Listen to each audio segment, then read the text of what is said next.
सुनो जान, तुम्हें पता है जब से तुम मेरी ज़िंदगी में आई हो तब से मैं अपने लिए कुछ सोच ही नहीं पा रहा।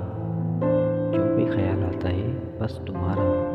सुबह उठते ही सिर्फ तुम्हारा चेहरा सामने आ जाता है और फिर गुड मॉर्निंग का मैसेज टाइप करना, और बस यही सोचने लग जाता हूँ आज तुमसे क्या बात करूँगा, किस मौजू पे बात करेंगे हम। एक आदत सी हो गई है तुमसे बात करने की।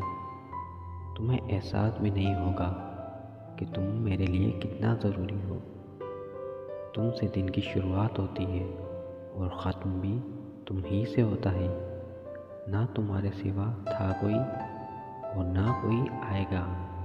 तुम एहसास हो मेरा, तुमसे प्यार हो गया है मुझे। बस अब तुम ही तुम हो मेरे लिए, बहुत ज़रूरी हो अब तुम मेरे लिए।